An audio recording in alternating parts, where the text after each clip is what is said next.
नांदनिक theatre group the six foundation day अवसर में आपण समस्त को हार्दिक अभिनंदन एवं शुभेच्छा।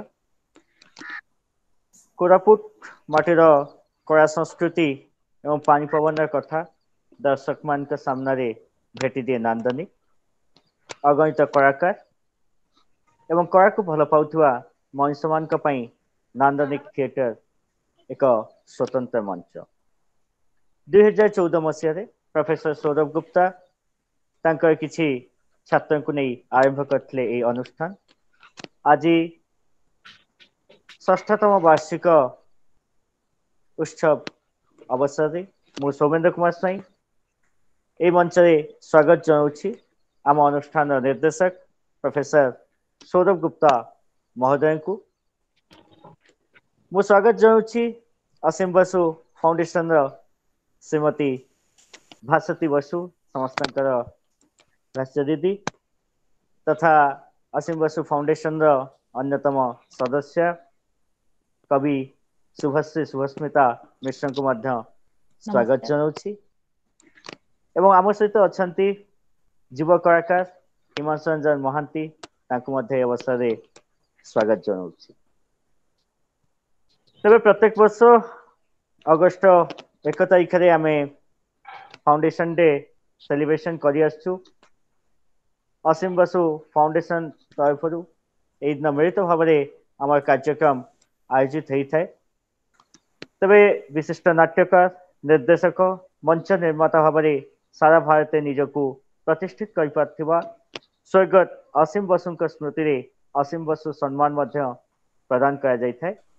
चलित वर्ष यही सम्मान आमे कोरापुट अंचल युव कलाकार तथा निर्देशक हिमांशु रंजन महांती को प्रदान करने को जाऊँ। तो यही अवसर ये कार्यक्रम आरंभ मु प्रथम अनुरोध करी जे आम सहित अच्छा असीम बसु फाउंडेशन सदस्य कवि शुभश्री शुभस्मिता मिश्र महोदय को से एक कविता आज कार्यक्रम को आरंभ करिए।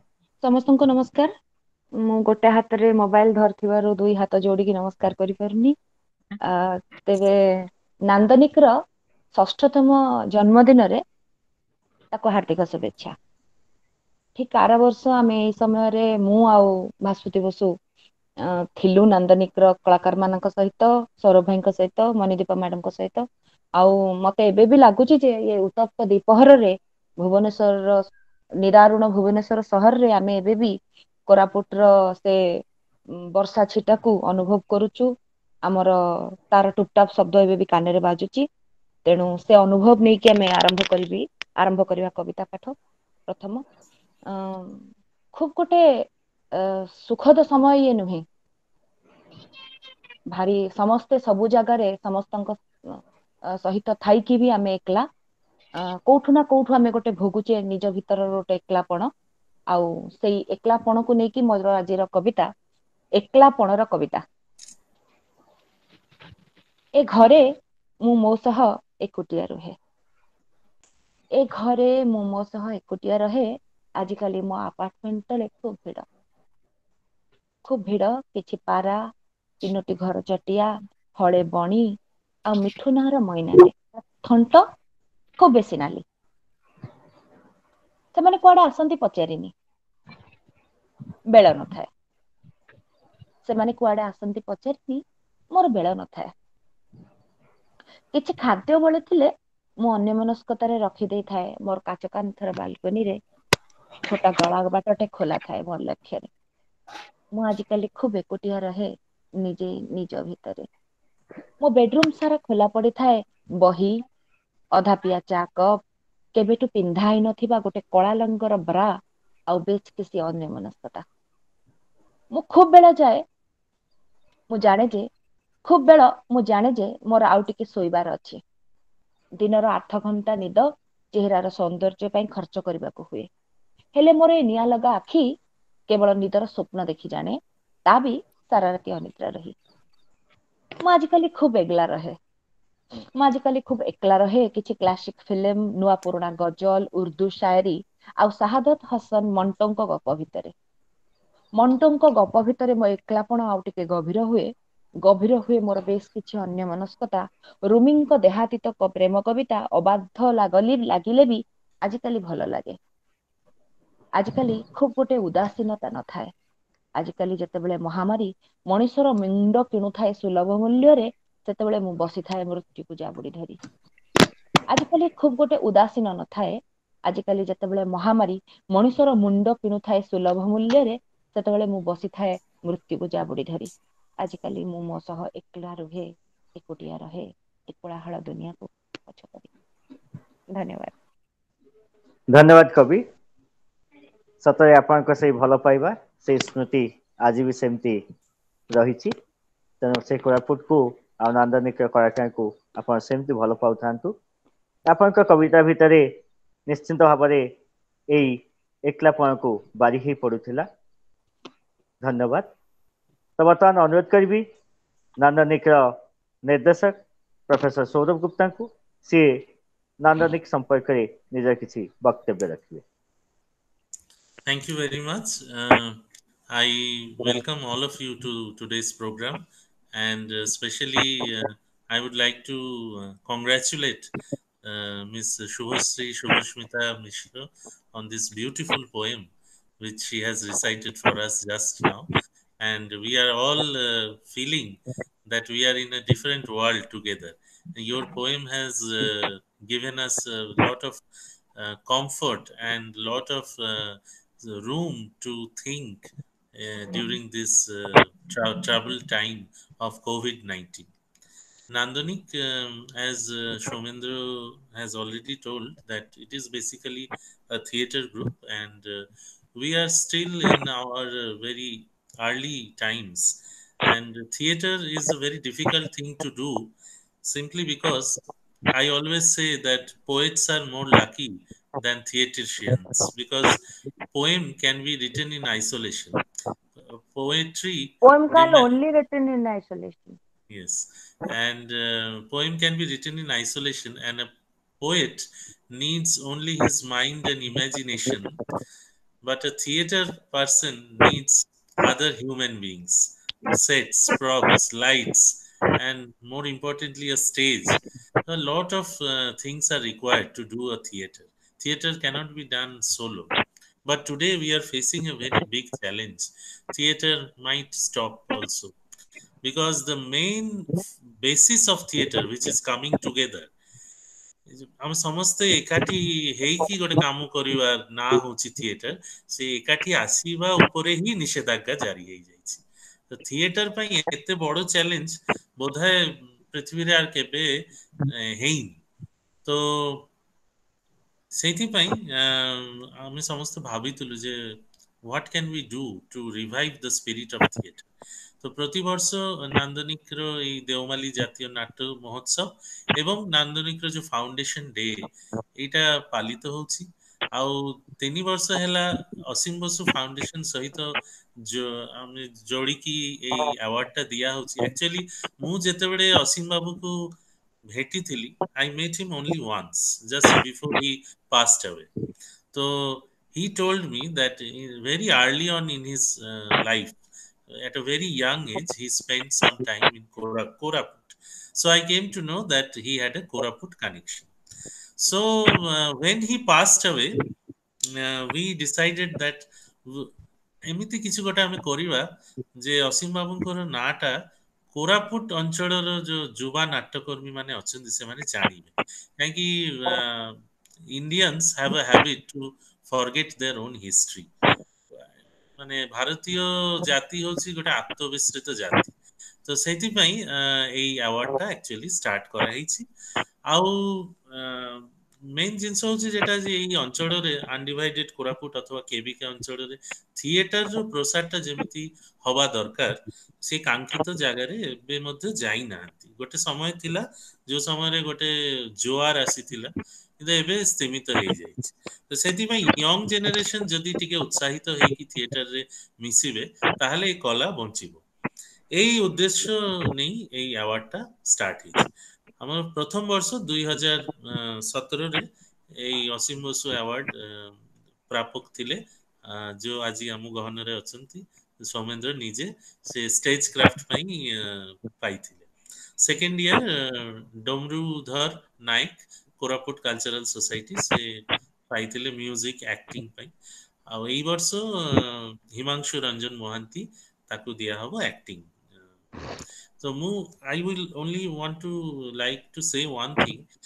Ashim Babu is a very rare personality in theatre because theatre is a composite art. नाटक गोटे माने एमिति कला जहाँ भितरे गुड़ाई कला आसिकी मिसिछि माने we have to take from poetry, we have to take from painting, we have to take from literature, we have to take from all other fields, from music, from dance, ତାପରେ ଗୋଟେ ନାଟକ ତିଆରି ହେଉଛି। ତ ଅସୀମ ବାବୁ ବି ଏମିତି ଜଣେ ଲୋକ ଥିଲେ ତାଙ୍କର ବହୁମୁଖୀ ପ୍ରତିଭା ଥିଲା। ଏମିତି ଲୋକ ଆଉ ଜଣେ ବି ନାହିଁ ଓଡ଼ିଶାରେ ଯେ କି his death was mourned by 4 academies in Odisha: Lalit Kala Academy, Sangita Natak Academy, Sahitya Academy. He was a painter who drew many covers, book covers. ମୁଁ ଭାସ୍ୱତୀ ଦିକୁ କହୁଛି ଯେ ତାଙ୍କର ଯେତେ ବି ବୁକ୍ କଭର୍ସ ଅଛି ସେଇଟା ଗୋଟେ ଜାଗାରେ କରନ୍ତୁ। ଏଇଟା ଗୋଟେ ଜିନିଷ। ତାପରେ थिएटर ପାଇଁ যেটা ସବୁଠୁ ইম্পর্টেন্ট হচ্ছে স্টেজ ক্রাফট। সেই স্টেজ ক্রাফট এরিয়ারে অসীম বাবুଙ୍କର ବହୁତ ବଡ଼ ଅବଦାନ ଅଛି। ତ ଏମିତି ଜଣେ ଲୋକଙ୍କୁ ଆମେ ଆଜି ସ୍ମରଣ କରିବା। ଆଉ I thank Asim Basu foundation in Bhubaneswar for supporting our effort. ଏତିକି କହିକି ମୁଁ ମୋର ବକ୍ତବ୍ୟ ରଖୁଛି। Thank you very much and congratulations to Himanshu. धन्यवाद सर। वास्तव में निश्चित भावे नांदनिक थिएटर ग्रुप जो फाउंडेशन डे सेलिब्रेशन कर मध्य असीम बसु फाउंडेशन मिलित भाव 3 वर्ष धरी कार्य कर तेबे बहुमुखी प्रतिभा नाटकर समापठ आरंभ करी मंच तैयारी पर्यंत प्रति क्षेत्र में निज स्वतंत्रता को प्रतिपादन कर पारथिले असीम बसु। तो तांकु स्मरण करवा दिन सेमिति आम पई ए वर्ष मध्य दुखर कथा जे विशिष्ट चलचित्र अभिनेता नाट्यकार थिएटर आर्टिस्ट विजय महांती मध्य देहांत होईछि। तांकर स्मृतिचारण करबार आवश्यकता रही। ए अवसर आम स्मृतिचारण मध्य करबा। तबे वर्तमान आम समस्त प्रिय भाष्य दीदी को अनुरोध करी किछि कहिए। मु प्रथमे कहबी कि मु कोरापुट को बहुत मिस करूछि। मीठो एते मात्रा रे मिस करूछि जे मते लागुछि जे मु वर्तमान दौड़ी की पळेबी सेठी। गत 2 वर्ष धरी 2 वर्ष ना 2 वर्ष धरी मोर कोरापुट रे जिबा आसीबा लागी रहितला। ए वर्ष आ जाई पारुनी। आमे समस्त असले घरे बंद हेकी रहिछु। कोरापुट को मिस करूची बोली मो घर चारि पाखे मु गछ लगी कि कोरापुट भलिया परिवेश तयारी करछि। जेतेबेले सौरभ मते प्रस्ताव देइथिले असीम बसु फाउंडेशन तरफ रु देबा पई अवार्ड बसु मेमोरियल अवार्ड सेतेबेले को मो फीलिंग सेतेबेले कोन थिला मु कहि परिबिनी। कारण तार किछि दिन पूर्वरु ही मु बाबूजी को हरैछि।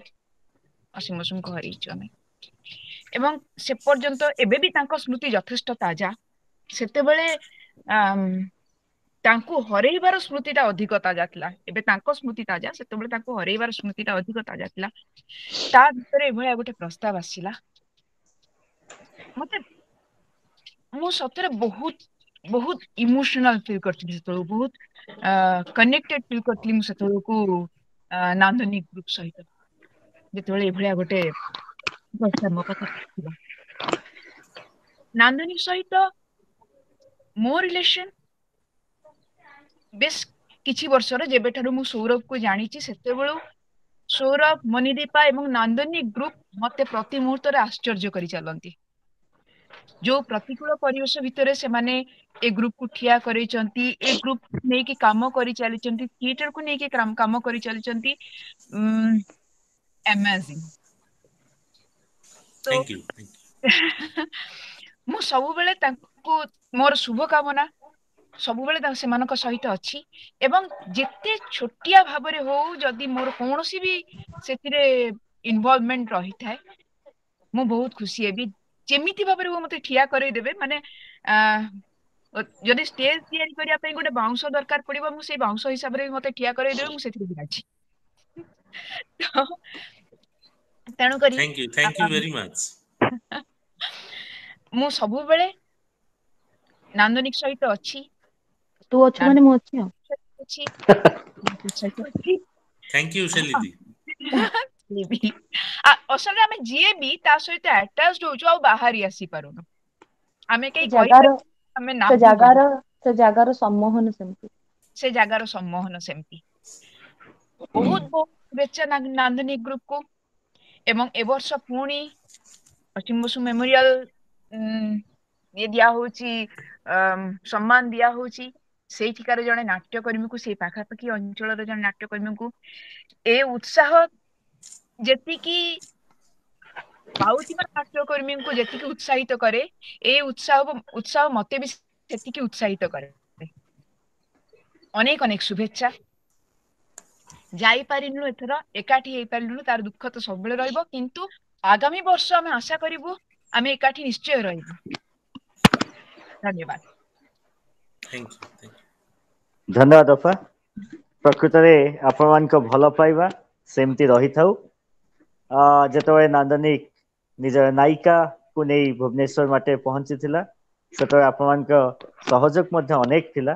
ସେଥିପାଇଁ ମଧ୍ୟ ଧନ୍ୟବାଦ। ଏ ନାଟକର ସମ୍ପର୍କ ଜୀବନର ଶେଷ ପର୍ଯ୍ୟନ୍ତ ଏମିତି ଲାଗି ରହିଥିବ। ତେବେ ଏ ବର୍ଷ ସେଇ ମୁହୂର୍ତ୍ତ ଯୋଉ ଅସୀମ ବସୁ ସମ୍ମାନ ଦିଆଯାଏ। এই ଅସୀମ ବସୁ ସମ୍ମାନ କେବିକେ ଅଞ୍ଚଳର କଳାକାରମାନଙ୍କ ପାଇଁ ପ୍ରଥମରେ ସ୍ଥିର କରାଯାଇଛି, ଯାହା ଆମ ନିର୍ଦ୍ଦେଶକ ମଧ୍ୟ ପ୍ରଥମରୁ ଆପଣମାନଙ୍କୁ କହିଛନ୍ତି। ତେବେ ଏ ବର୍ଷ ପାଉଛନ୍ତି ସେଇ ଯୁବ କଳାକାର ସାନ ଭାଇ ହିମାଂଶୁ ରଞ୍ଜନ ମହାନ୍ତି। ତାଙ୍କୁ ଅନେକ ଅନେକ ଶୁଭେଚ୍ଛା। ଅନେକ ଅନେକ ଶୁଭେଚ୍ଛା। ବହୁତ ଯାହାଙ୍କର ବହୁତ ପିତା ଶୁଭେଚ୍ଛା। ପ୍ରକାଶ ମହାନ୍ତି ସେ ମଧ୍ୟ ଜଣେ କଳାକାର। ଧନ୍ୟବାଦ ଧନ୍ୟବାଦ। ତେବେ ହିମାଂଶୁଙ୍କର ଜନ୍ମ 15 ସେପ୍ଟେମ୍ବର 1994 ମସିହା ଜୟପୁର ସହରରେ। ସେ ସମ୍ବଲପୁର ବିଶ୍ୱବିଦ୍ୟାଳୟରେ ଡ୍ରାମା ଡିପାର୍ଟମେଣ୍ଟରେ ପିଜି 2019 ମସିହାରେ ଶେଷ କରିଛନ୍ତି। ଏକାଧାରରେ ଜଣେ ନାଟ୍ୟକାର, ସମାଜସେବୀ, କିଛି ଡବିଂ ସିରିଏଲ ଯାହାକି ଅଶୋକ ସମ୍ରାଟ, ଜୟ ମା ଦୁର୍ଗାରେ କାମ କରିଛନ୍ତି। ସେମିତି ତେଜସ୍ୱିନୀ ପରି ସିରିଏଲରେ ମଧ୍ୟ ଅଭିନୟ କରିବା ସହିତ ତାରା ତାରିଣୀ ସିରିଏଲର ସହ ନିର୍ଦ୍ଦେଶକ ମଧ୍ୟ।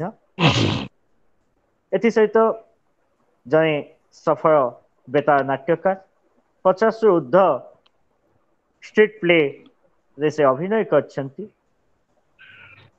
ତା ସହିତ ତାଙ୍କର ଷ୍ଟେସନ ନାଟକ ଦର୍ଶକମାନଙ୍କ ମହଲରେ ବେଶ ଚର୍ଚ୍ଚାର କେନ୍ଦ୍ରବିନ୍ଦୁ ପାଲଟିଲା ଗୋଟିଏ ସମୟରେ।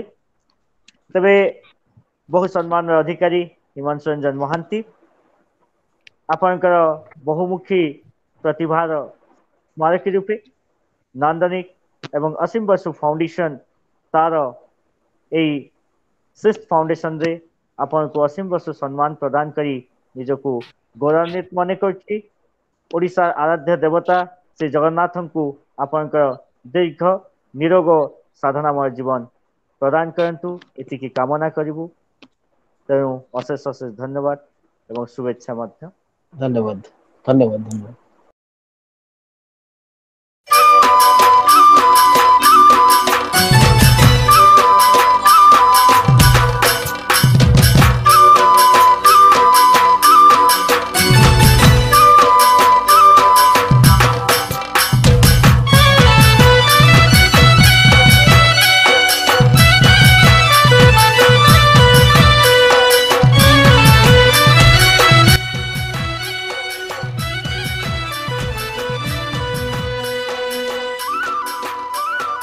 Oshim Boshu Memorial Award 2020 Nandanik in association with Oshim Boshu Foundation is awarded to Sri Himanshu Ranjan Mohanty for acting.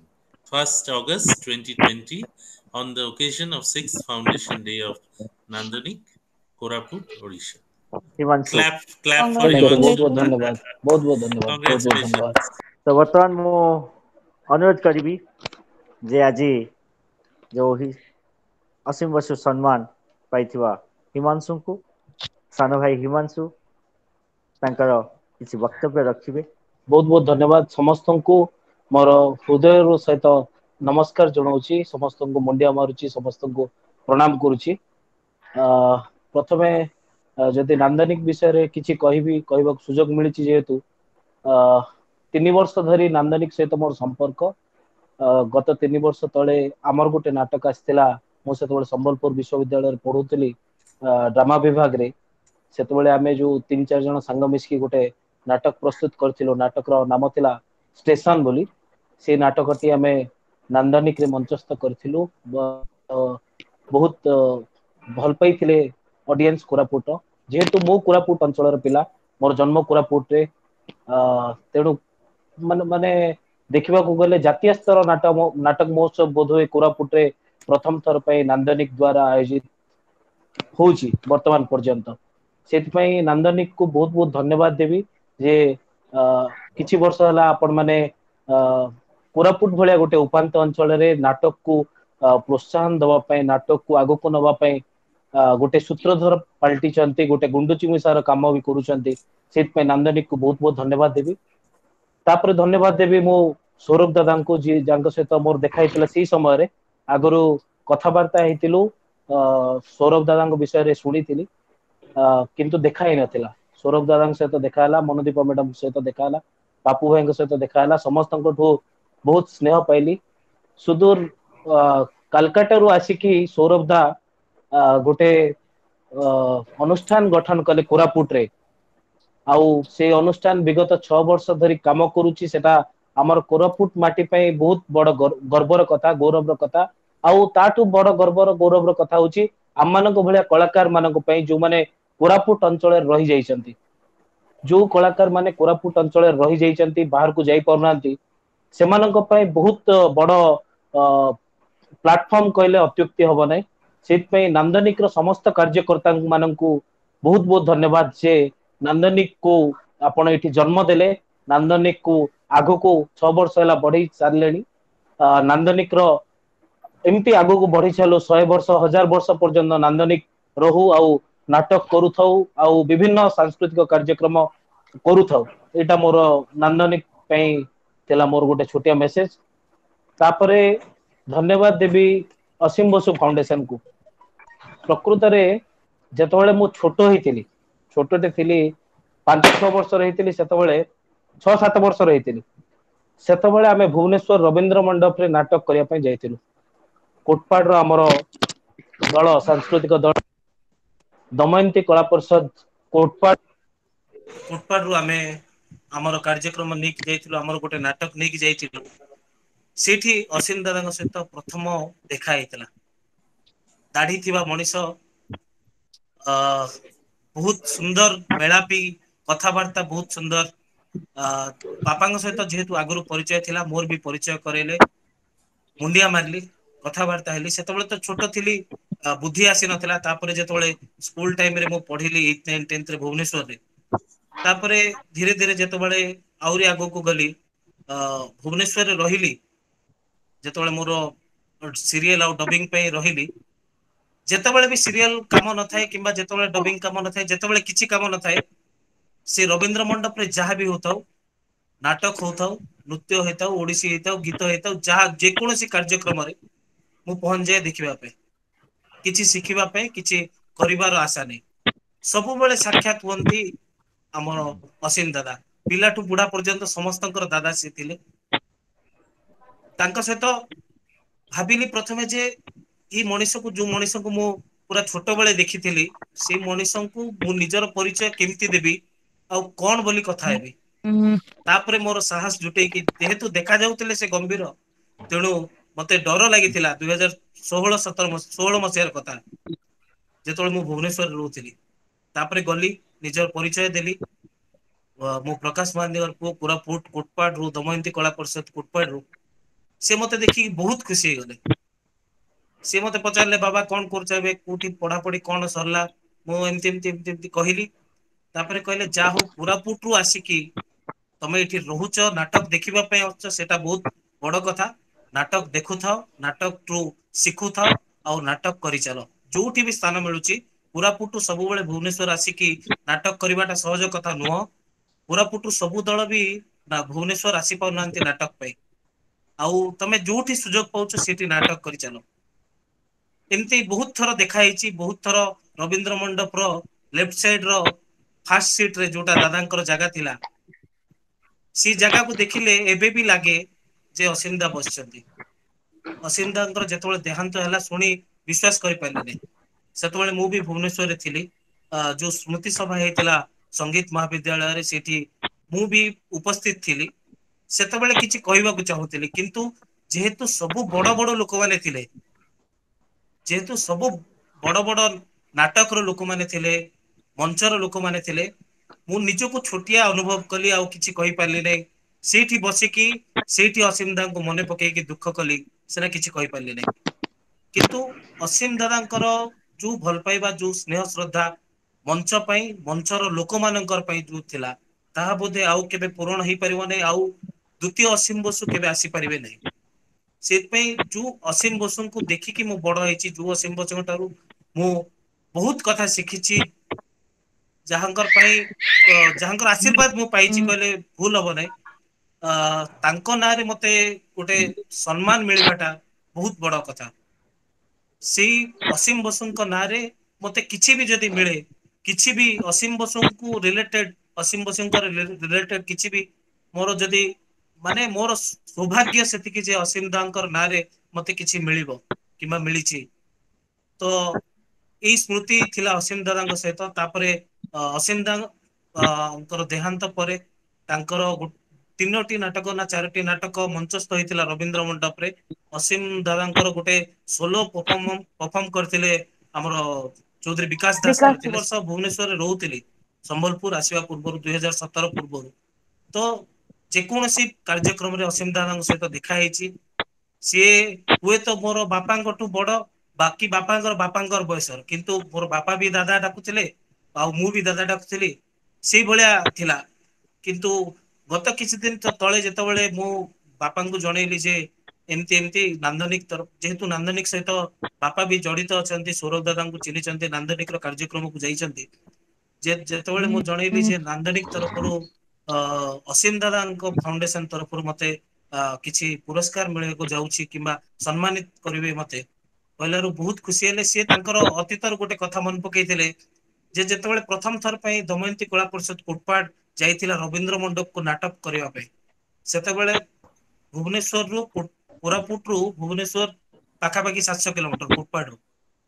ଗୋଟେ ଦଳ ଭୁବନେଶ୍ୱର ଯାଇକି ନାଟକ କରିବାଟା ବହୁତ କଷ୍ଟ ହେଇଯାଉଛି। ତେଣୁ ସେତେବେଳେ ଅସିମ ଦାଦା ବହୁତ ସାହାଯ୍ୟ କରିଥିଲେ। ଅସିମ ଦାଦାଙ୍କୁ ବାପା ପଚାରିଥିଲେ ଯେ ଦାଦା ସେଟ ପାଇଁ କେତେ ଟଙ୍କା ଦେବି? ସିଏ ହସିଥିଲେ, କହିଥିଲେ ପ୍ରକାଶ ବାବୁ ଆପଣ ନାଟକ କରୁଛନ୍ତି, ନାଟକ କରନ୍ତୁ, ଆଉ ପଇସା ପତ୍ର କଣ ଦେବେ, କିଛି ଦିଅନ୍ତୁ ନାହିଁ। ଯେତେବେଳେ ବାପା ବାଧ୍ୟ କରିକି ପଚାରିଲେ, ନାଇଁ ମତେ କିଛି ଦବା ଦରକାର ନାହିଁ, ମୋର ଯୋଉ ପିଲାମାନେ କାମ କରୁଥିଲେ ସେମାନଙ୍କୁ କିଛି ଦେଇଦିଅ। ମାନେ ସେଇଭଳିଆ ଲୋକ ଯିଏ ନିଜର ସ୍ୱାର୍ଥ ଛାଡିକି ଦିନ ରାତି 24 ଘଣ୍ଟା କହିଲେ ବୋଧେ ଘରେ ସେ ବହୁତ କମ ସମୟ ରହୁଥିଲେ, ଯେତିକି ମୁଁ ସେଇ ଦିନର ସ୍ମୃତି ସଭାରେ ଶୁଣିଥିଲି। ଯିଏ ରବୀନ୍ଦ୍ର ମଣ୍ଡପର ସେଇ ବେକ୍ ସାଇଡ କୁ ନିଜର ଘର କରିସାରିଥିଲେ, ସେଇଭଳିଆ ମଣିଷ ଆଉ କେବେ ଫେରି ପାରିବେ ନାହିଁ। ତାଙ୍କୁ ମୋର ପ୍ରଣାମ, ଆଉ ତାଙ୍କର ଆଶୀର୍ବାଦ ସବୁବେଳେ ରହିଥାଉ ମୋ ଉପରେ ବି ରହିଥାଉ, ଆଉ ଆମର ଟିମ୍ ନାନ୍ଦନିକ ଉପରେ ବି ରହିଥାଉ, ତାଙ୍କର ଭଲ ପାଇବା ରହିଥାଉ, ତାଙ୍କର ଆଶୀର୍ବାଦ ସ୍ନେହ ଶ୍ରଦ୍ଧା ରହିଥାଉ, ଆଉ ଆପଣ ମାନଙ୍କର ଭଲ ପାଇବା ଆଶୀର୍ବାଦ ସବୁବେଳେ ରହିଥାଉ। ଏତିକି କହି ମୋର ବକ୍ତବ୍ୟ ଶେଷ କରୁଛି। ନମସ୍କାର। ଧନ୍ୟବାଦ ସାନ ଭାଇ। ପ୍ରକୃତରେ ସେମିତି ଅସିମ ବସୁଙ୍କ ପରି ନାଟକକୁ ଭଲ ପାଉଥିବା, ନାଟକ ପାଇଁ ସମଗ୍ର ଜୀବନକୁ ଉତ୍ସର୍ଗ କରିଥିବା ମଣିଷଟିଏ ମିଳିବା କଷ୍ଟକର। ଆଜି ବି ରବୀନ୍ଦ୍ର ମଣ୍ଡପରେ ଆପଣ ଯୋଉ କଥା କହୁଥିଲେ, ସେଇ ଚେୟାରଟି ଖାଲି ରହେ। ଏବେ ମଧ୍ୟ ସମସ୍ତେ କୟ କୟ ଭାବନ୍ତି ଯେ ତାଙ୍କ ଅବର୍ତ୍ତମାନରେ ମଧ୍ୟ ସେ ସେଇଠି ରହିଛନ୍ତି, ଏବଂ ନାଟକକୁ ଦେଖୁଛନ୍ତି। ତେଣୁ ସେମିତି ଏକ ନିଆରା ମଣିଷ, ତାଙ୍କ ପାଇଁ ଅଧିକ କହିବା ଶବ୍ଦ ପ୍ରକୃତରେ ଆମ ପାଖରେ ନାହିଁ। ତ ଯାହା ବି ହଉ, ଆପଣଙ୍କୁ ଅଶେଷ ଅଶେଷ ଧନ୍ୟବାଦ ଏବଂ ଶୁଭକାମନା। ତେବେ ବର୍ତ୍ତମାନ ମୁଁ ଶେଷ ପର୍ଯ୍ୟାୟ ତାଙ୍କୁ ଅନୁରୋଧ କରିବି ସେ ଧନ୍ୟବାଦ ଦେବେ, କିନ୍ତୁ ତା ପୂର୍ବରୁ ଗୋଟିଏ କଥା କହିବି, ଏ ସମସ୍ତ କାର୍ଯ୍ୟକ୍ରମକୁ ପଛରେ ରହି ଯିଏ ପରିଚାଳନା କରୁଛନ୍ତି ସେ ହେଉଛନ୍ତି ନାନ୍ଦନିକ ବର୍ତ୍ତମାନ ସମ୍ପାଦିକା ମଣିଦୀପା ଗୁପ୍ତା। ଯଦିଓ ଟେକ୍ନିକାଲ କାମ ବର୍ତ୍ତମାନ ସିଏ ହାତକୁ ନେଇଯାଇଛନ୍ତି, ତେଣୁ ସେ ଆମ ସହିତ ଅନଲାଇନରେ ନାହାନ୍ତି। ତାଙ୍କୁ ମଧ୍ୟ ମୁଁ ବ୍ୟକ୍ତିଗତ ଭାବେ ଏବଂ ଅନୁଷ୍ଠାନ ତରଫରୁ ଧନ୍ୟବାଦ ଜଣାଉଛି ଏବଂ ଆନୁଷ୍ଠାନିକ ଭାବେ ଧନ୍ୟବାଦ ପର୍ବକୁ ପରିଚାଳନା କରିବା ପାଇଁ ମୁଁ ସୌରଭ ସ୍ୱାଇଁଙ୍କୁ ଅନୁରୋଧ କରୁଛି। ଧନ୍ୟବାଦ। ଆଉ ନିଜ ଲୋକଙ୍କୁ ଆଉ କଣ ଧନ୍ୟବାଦ ଦେବି। ଯାହା ହଉ ଶୁଭସ୍ମିତା ତାଙ୍କର କବିତାଟା ମାନେ ଏବେ ବି ମୋର ରେଜୋନେଟ୍ ହଉଛି ମୋ ମାଇଣ୍ଡରେ। ଯେତେବେଳେ ଏଇ ଯୋଉ ପ୍ରୋଗ୍ରାମ ଚାଲିଛି କିନ୍ତୁ ମୁଁ ସେ କବିତା ବିଷୟରେ ଭାବୁଥାଏ। ମୁଁ ଭାବୁଛି ଏ କବିତା ଆହୁରି ବହୁତ ଦିନ ରହିଯିବ ମୋ ଭିତରେ। Thank you very much for coming today and reciting such a beautiful poem. We would like to hear some more poems also. Bhashwati Didi, thank you very much. You are always there with us. Thank you very much, Didi, for coming and handing over this award. Himanshu, thank you very much for coming and accepting this award. Although we could not give it to you in real sense, this is only a virtual award, but I promise that ଯେତେବେଳେ ପରିସ୍ଥିତି ଭଲ ହବ ଆମେ ସେ award it will be handed over to you. ଆଜ୍ଞା Hmm. ଆଜ୍ଞା Thank you very much, and I wish you a very bright future, and I hope that you will keep on continuing in theater along with all other activities. And last but not the least, I want to thank Shomendra for ଏତେ ସୁନ୍ଦର ଭାବରେ ଆପଣ এই অনুষ্ঠানটাକୁ ପରିଚାଳନା କଲେ। Soumendra professionally he is a lecturer in Bhairav ମହାବିଦ୍ୟାଳୟ ବୋରିଗୁମା। ଆଉ ସେ ସେଇଠି ବି ବୋରିଗୁମାରେ ବି ତାର ଚେଷ୍ଟା ଚାଲିଛି ଥିଏଟର କୁ କେମିତି ଡେଭଲପ କରାଯାଏ। ମୁଁ ଭାବୁଛି ଯେ in future we will get some good human resource from Boriguma. And he is also doing his PhD on drama from Kolhan University, Jharkhand, and he's a very good poet also. So we have a lot of poets among us. And thank you. Actually, ମୁଁ ମଣିଦୀପାର ନାଁଟା ସବୁ ଜାଗାରେ ଆସୁଛି, କିନ୍ତୁ Soumendra is one of the pillars of Nandanik. And I thank you for coming today and conducting this program. ପୁଣି ଥରେ ସମସ୍ତଙ୍କୁ ନମସ୍କାର ଆଉ ଶୁଭେଚ୍ଛା ଜଣାଉଛି। Thank you very much.